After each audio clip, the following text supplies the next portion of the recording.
Hi Monica, this is Lindsay. I'm just going to go over your first week images and talk a little bit about them. Okay, so this first one with the dramatic lighting, I really like this. I think this is really great. I think you metered in the right spot, which is where I know I would have done it. Excuse me. And I'm with Summer on this as well.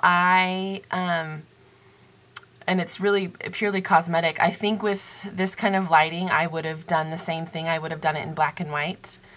I think it would have created a little bit more of a dynamic image, only because, and again, this is my style and purely, I say cosmetic, but I'm really into distracting elements, and so for me, the cars, along with his shirt, is a little bit of a distracting element. And which is why I would have done it in black and white, and I think his face would have stood out a bit more in the edit versus just this color one. But again, I still really like the shot, so it's great, good job.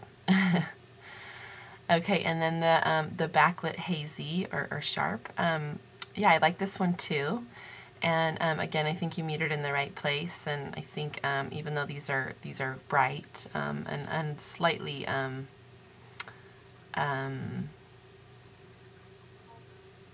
what's the word I'm looking for? A little blown out, I guess. There's still some great bokeh, which I love, and I think that you can get with backlit images like this. I as well, with Summer, I agree with her rule of thirds on this. I would have definitely cropped it in quite a bit tighter. One time someone had said to me, you know, when you're looking at your image, think about the things that don't really matter. Like, this doesn't really matter up here.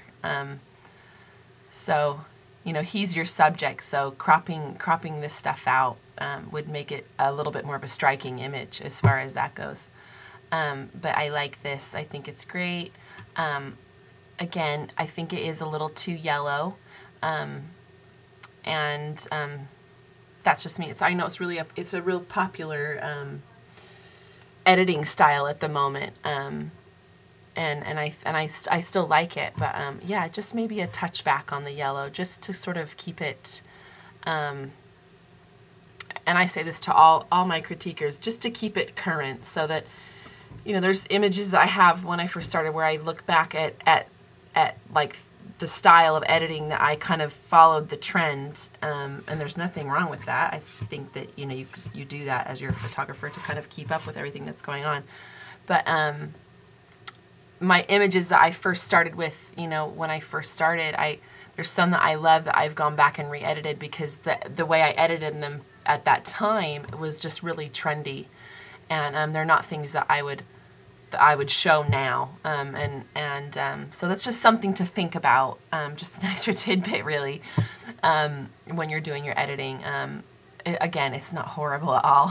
It's just a small note that, yeah, just a little touch yellow, and I would pull back just a little bit on that, but great shot.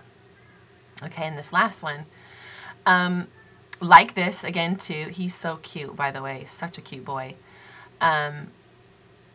And yeah, you metered off his face, and so get that moving around so hard with kids.